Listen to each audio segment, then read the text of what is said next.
What's going on, guys? Zuko back with another Diablo 4 video. Really enjoying the game, and I want to talk about the endgame systems in D4. I most recently just finished the Capstone dungeon, level 70 thing, the Fallen Temple. I'm only level 64 right now, and I managed to get through it, which was really good. I can now get Torment difficulty. I have unlocked it. I want to talk about the endgame systems. I've run around Torment a little bit now. I'm obviously not very high level, but I have a good understanding now of like what the endgame systems are supposed to be about, what the grind is supposed to look like, and all that jazz. So I want to talk about the systems themselves, and then where we can kind of go from here as the seasons are going to start by about, I think, mid-July is what they talked about. So very soon. Excuse me. So I'm not going to do a deep dive on each individual endgame system, because those are in other videos that I've done. I want to talk specifically about why these systems are good for the end game of Diablo 4 and kind of what that means. So let's start out with the Whisper system, which of course is the kind of dailies system that has come over from Diablo 3, although it is really so much more than that. And the reason it's so good is for multiple reasons. Number one, getting the cash from the Whispers, which I think I have one right here. Yeah, getting the cash gives you all kinds of stuff. It gives you sigils, it's going to give you crafting mats, it's going to give you gems, it's going to give you gold, and of course it's going to give you whichever items you picked. I happen to pick a two-handed weapon one, which is really good. It means it's going to drop these two-handed weapons right at my level right now, which is super relevant. Really enjoy that. So first of all, it's obviously good for farming all these different resources, which is really good. And the only other place to get those sigils for Nightmare Dungeons is actually in Nightmare Dungeons themselves. So it's kind of another great way to farm those. So the other thing that's really good about the Whisper system is that it's really efficient. If I haven't farmed a particular dungeon yet, for example, this one right here, I've never farmed this dungeon yet because I don't have the aspect that's associated with it. I can go get the aspect that's associated with it and get my first time completion on the dungeon, which is going to get me renown, by the way. Whenever you do side dungeons, you get 30 renown if it's the first time you've done it. So look at this. I can go over there and do this Dungeon Whisper. I'm going to get an aspect. I'm going to get 5 Grim Favors towards my Whisper cache. And I'm going to get 30 renowned for wherever this is, which happens to be the Dry Steppes. And then I can move my track along, my renown track along towards these Paragon points. So the Whisper system isn't just like a daily grind kind of thing. It's so much more efficient than that. That's what's really great about this endgame system, is that you're able to farm for the Grim Favors to get that cash. You're also able to accomplish other tasks at the same time, like farming renown for a zone, like getting aspects, all kinds of. There can be side quests. If I'm looking for the Relic Hunter over here, I can probably also kill enemies in this area and get completion towards this one. Or no, that's the complete an event one. There's one that just gives you, like, where you have to collect generic there's slay skeletons. I forget where. I can't find it right now. This one here. Harvest venomous motes, right? So if I had a side quest in this zone, I could do the side quest and harvest venomous motes. So it's very efficient. I love that about the Whisper system. It's really efficient, and it can be expanded upon. It's just in its infancy. It's at the very beginning stage, right, of what it could end up being. But I really love the Whisper system. I think it's a really great take on the daily sort of grind that is in the game, and it's so efficient. It lets you do all these other things at the same time. Let's move on to Helltides. There's a Helltide going on right here. These are obviously good for farming particular pieces of gear from the Helltide chests. If there's like a weapon chest, you can maybe get a good weapon out of that. The main reason Helltides are good, though, is because you can farm Forgotten Souls. That's the only real way to get Forgotten Souls. Very important. Down here, I only have 4 right now. This is the only way to, like, craft and modify legendary items. So when you want to, like, re-roll a legendary item or enchant a new legendary item, you're gonna need Forgotten Souls to sort of take care of that process. So Helltides are mainly for that reason in my mind, and that's a good reason to go do them, because you're gonna do lots of late game crafting. There is also lots of mobs in here that you can kill along the way, which is very good. And if there happens to be Whispers in this zone, again, it's a 2-for-1. You can do kill 2 birds with 1 stone. So very efficient once again there. Nightmare Dungeons. Of course, Nightmare Dungeons are the main way to continue to farm items that are of a higher level, but mostly it's to kill monsters that are of a higher level, right? I've got world tier 15s is basically where I'm farming right now. Tier 14, tier 15s. I can do some tier 18s. I think I'm ready to step up actually to the next level. So if I'm doing this, this increases the level of the monsters in the dungeon, which gives me tons of XP. Not only for finishing the dungeon, but just for killing monsters. They're going to give you so much more XP, so you can farm a lot of levels in the Nightmare dungeons. On top of that, you're going to get glyphs. This is the only way to level up your glyphs. At the end of a Nightmare dungeon, of course, you get to level up a glyph that you have as a part of your Paragon board. Right now, I've got some that are like level 5, I think. What's this one right here? This is level... I can't even tell. It's here somewhere, right? I don't know what it is. This is level 5. Level 5, level 3. I've got a level 6 one. I've invested too many points into a bunch of different, but I've got a bunch of different ones that I was experimenting with. The point is, that's the best way to get that done. You can't actually upgrade your glyphs any other way. So these systems all exist, and they all exist for very, very good reasons. That, you know, the Whisper system gets you lots of mats, can get you some gear, helps you to farm up your renown track, which will get you towards these Paragon points. There's 20 Paragon points hiding in this progress bar that you need to go get. So that's the best way to get them is through the Whisper system.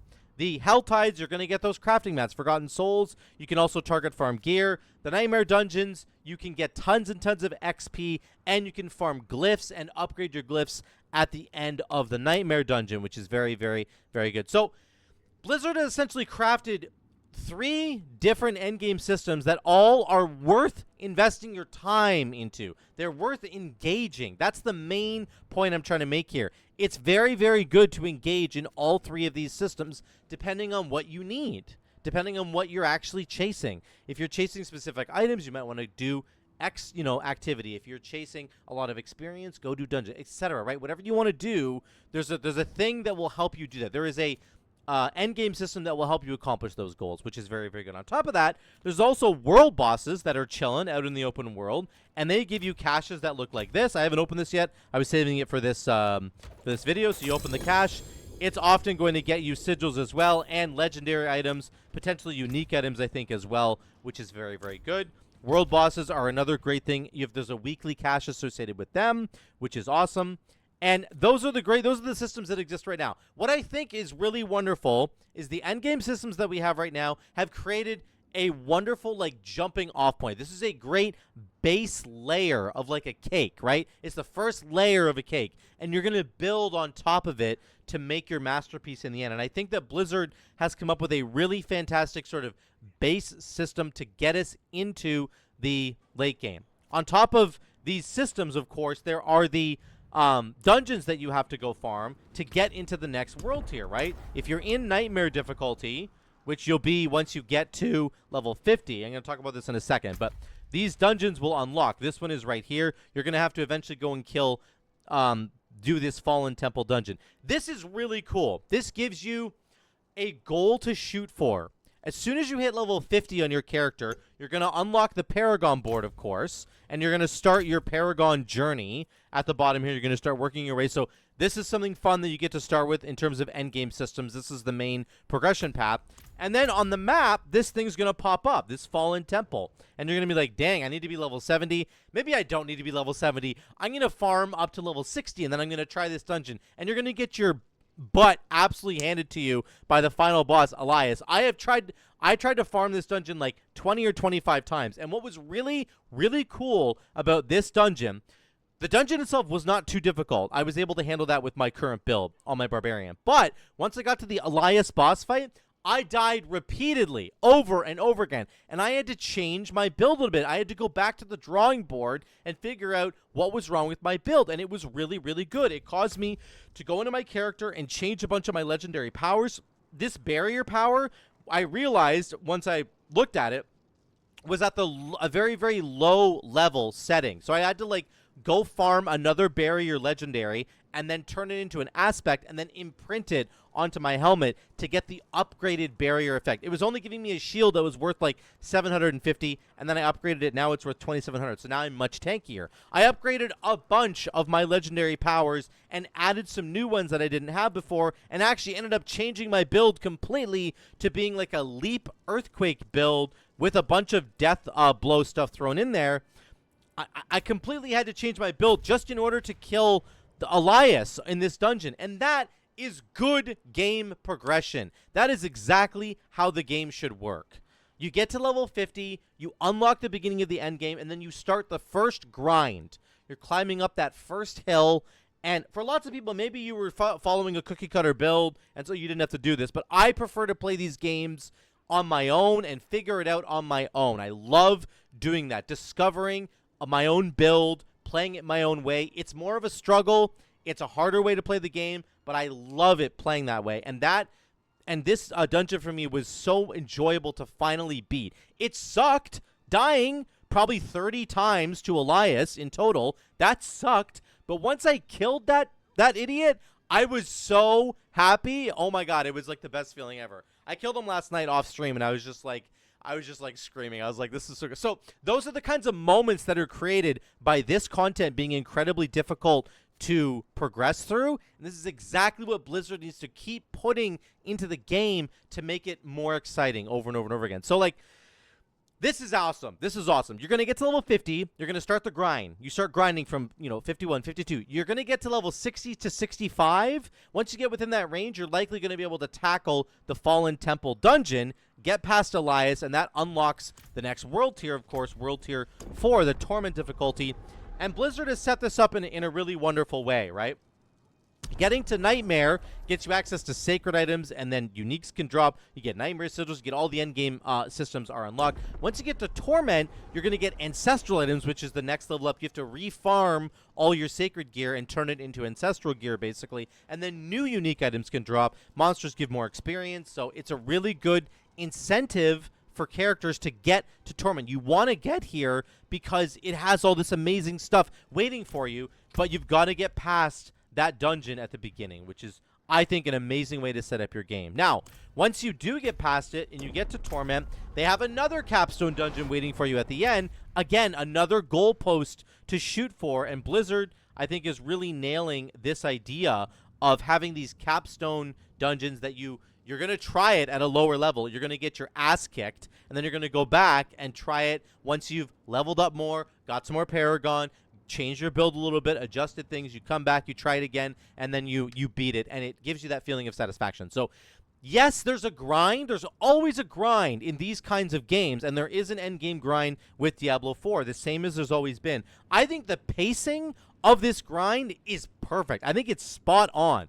I feel really good about this. I haven't had to spend that much time, realistically, grinding levels of my Barbarian. I've just done a bunch of Whispers, some Helltide stuff, and then I basically spent most of my time in Nightmare dungeons just farming up these sigils and getting tons of experience from the dungeon, leveling up my glyphs so that they're stronger. I was playing around with a bunch of glyphs, trying to figure out which ones I wanted to put in, and that's a lot of fun as well, and I kind of settled on a couple that I really like right now. So it doesn't take very long, guys, honestly. Like, we're only 12 days after launch, or we're like a week and a half or 2 weeks after the launch of the game. And people have already hit max level. So, like, I'm not one of those kinds of people. I'm not pushing the game every single day. I have other things to do in my life. But I'm enjoying the pacing of the game. I think the pacing of it is spot on in terms of the end game grind, and that's something you should expect. Now, what are we going to do moving forward? Because I think these systems, as they are right now, the Helltides, the Whispers, the World Bosses, the Nightmare dungeons, they're all a really good... And then the grind, sorry, as being the last... The grinding to these big capstone moments that you have to bypass in order to unlock the next difficulty. We did hear in a news article yesterday, or I think last night, I heard that they're going to be adding World Tier 5. That has been data mined and like leaked already, which makes sense, right? Just another ladder to have to get through. What do I think Blizzard needs to add in the seasons, though, to make this game really, really exciting and fun moving forward? Because I don't think that they need to just add more. They should not just do like, oh, the Helltide is bigger and it spawns badder monsters and The Nightmare Dungeons can now go up to tier 37 instead of tier 30. Like, that's not... They can do that, but that cannot be the only thing they do, or else this game will become very repetitive and very boring, even more repetitive than it is right now. So, what are some things I think that they can do? First of all, I think that they could add in, with the seasons, hopefully they're thinking about this kind of stuff, some interesting item mods. They could just add new items, maybe some combo mods. So something like, instead of just getting plus to strength, you get strength and dex, or strength and willpower. And the reason that that might be relevant is because that can help you reach some thresholds on your rare nodes here. This one demands dexterity. You can see I'm low on that. This is willpower. This is strength and willpower. This node would benefit really, really well from me having a mod on my items that gives me strength and willpower. See where the synergy kind of is there? So that would be kind of cool. Maybe a new seasonal mod that can roll on items that gives you 2 stats instead of 1. So a very desirable item mod to find. And then you can find the specific combo of stats that you're looking for to make some of your rare Paragon nodes work. Something like that. Or they could introduce a whole new system for item mods on your character. It would be called like the unique item mod slot. Let's just pretend like there's a slot that goes up here, okay? And you can find, as you're farming, I don't know, a new pinnacle boss or nightmare dungeons at like a certain level, they can drop this new unique item mod. And here's what it does. You can only have one equipped at a time, and it gives you like an all-encompassing buff to your character, specifically to the items that you're wearing. So something like this. It would say all of your crowd control mods on your gear are 20% more effective. So here's what that means. Right here you can see I have a defensive mod that's related to crowd control. It gives me 6.2% control impaired duration reduction. That means when I get CC'd, the duration is reduced. If I had my overarching unique modifier now, it would buff that by 20%. Okay? Now let's keep going. What about this weapon here? I do 34.5% more damage to stunned enemies. Whoa! Now that's also buffed by 20% because I have this crowd control mods. All the crowd control mods on all of my items are buffed by 20%. Do you see what I'm saying there? That could be really relevant if I'm building a character that relies heavily on stunning enemies. Look at this. 21% more damage to stunned enemies on this mod. So I could get an all-encompassing mod that buffs all the crowd control related stuff on my gear by 20%, or like 10 to 20%. Make it a range. I don't know. That would be an interesting idea, I think. And there's all kinds of like all-encompassing, like all your vulnerable damage is buffed. All of your overpower damage is buffed, or you have a higher chance to overpower. I don't know, something really crazy like that. You could do something that really puts an incentive on you to find certain items that would all kind of pool into that buff. Here's another thing they could do. I think that they need to add in some seasonal world bosses. I think that there needs to be every single season. I think they should add a world boss. I'm serious. Like right now, there's only 4 or 5. They need to add in a new one every single season and just make it available for that season and then get rid of it and then add a new one in the next season, right? Something like that. That would be kind of cool. And he could like patrol down to the different areas. I don't know where he's going to be, but a new seasonal boss that crops up every season, we get a new one to go fight. That would be kind of cool. Okay? A new fight is very, very good. On top of that, I think in terms of boss fights, I really do think that they should add in some mini like capstone boss fights. Here's what I'm talking about.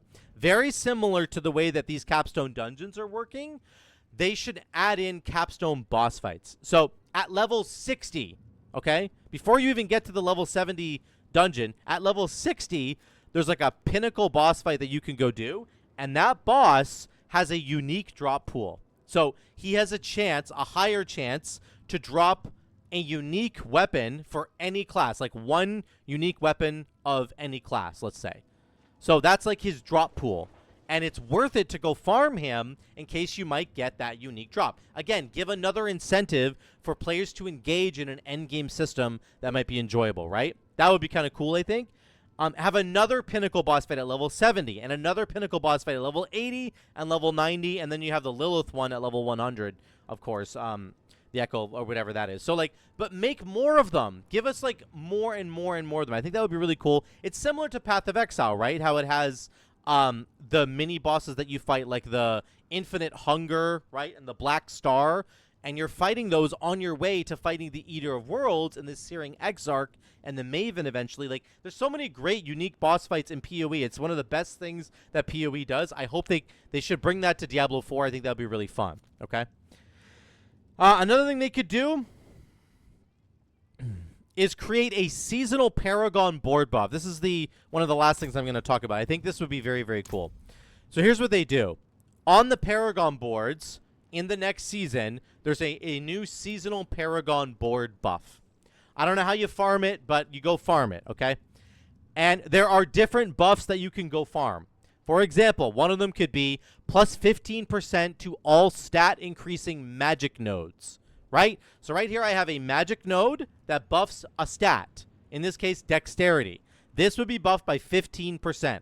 So instead of 7 dexterity, it would give me like 8.5 or something, right? And you could do that. There's another one that's worth 7. Here's another one that's worth 7 willpower.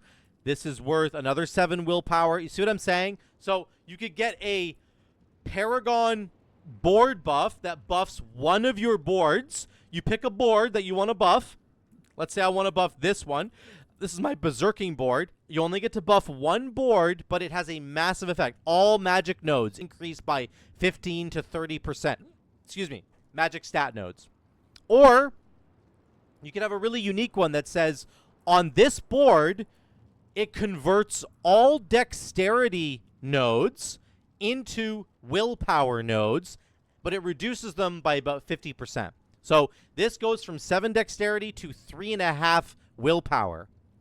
So maybe you're trying to find a willpower threshold that you're trying to meet. You don't need a dexterity threshold at all, but you're heavily invested in this Paragon board. This like overarching Paragon, seasonal Paragon board buff could convert all those stats for you from dexterity into willpower. That would be kind of cool, right? I don't know. Maybe it's relevant for your build. Another thing they could do is you could do like a really wacky Paragon board connection. So you get one unique Paragon board connection. That's it. One for your entire character. What it does is it connects you from one rare node to another rare node without having to actually work your way all the way over there. So you could connect from here to here. Let's say you don't care about all these in-between nodes.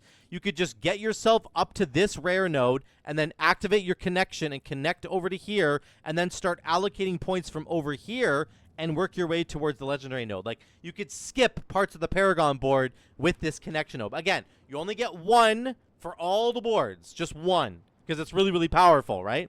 But that's another interesting idea I think they could do. Something to think about for Blizzard. These are ways for Blizzard to expand on the systems that already exist. Again, I think the systems that are here are really good. They synergize well together. They all work together to progress your renown. They have specific items that you can farm from Whispers or Helltides or dungeons. They're really good systems. I would just love to see Blizzard layer some more things on top of this cake to make it a really, really good cake. That's what I think they should do. Last but not least, I think it'd be really, really fun if they introduced in-town events. So what I would love for them to do is for them to introduce like fun timed events in town.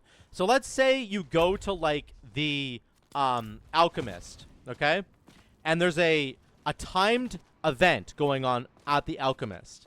And what I mean by that is you go to the Alchemist and she goes, listen, my grandma is cooking up a stew right over here, and we need the ingredients, and they're in town, but we need you to find them really, really quickly before the stew goes bad. I don't know, whatever. You see what I'm saying? Some funny thing like that. So you have literally 60 seconds to go find the stew, and you have to run all over the town, find the ingredients, and bring it back and throw it in the stew. And there could be like rewards based on how quick you do it. Similar to like dragon riding in WoW, right? Where like there's a gold and a silver and a bronze time for you to go find all the ingredients and throw them in the stew. And then once you're done, you could get, I don't know, like an elixir reward or something, but also gold, maybe a seasonal crafting material, whatever it is. I think it'd be kind of fun to have in-town events that weren't related to killing mobs. Something kind of fun and interesting. Maybe there's a spy you need to go find. Whatever the case might be, more in-town events would be kind of cool. Okay? Those are some of my ideas. Guys, I think the endgame system for Diablo 4, they're really good. They're in a great spot right now. Honestly, they're really, really good. The grind is really good. I like the pacing of the endgame grind. It feels correct to me. I think Blizzard has a huge opportunity to make Seasons introduce some really interesting ideas that modify and change our gameplay, either on the Paragon boards, maybe interacting with our items a little bit more, or interacting with these systems in a way that isn't just like more of the same. I don't want more of the same. We want something different. And I think Blizzard has a really good opportunity to do that with the Seasons. What do you guys think that they should do in the Seasons for Diablo 4? Please let me know what you think in the comments down below. I'd love to hear from you guys. I'm very excited for the Seasons. I think Blizzard's going to have some good stuff for us. I just really hope that it's unique and interesting and not more of the same. That's kind of what we're looking for. Please let me know what you think in those comments down below. I love you all. Thank you so much again for watching. I'll see you in the next one.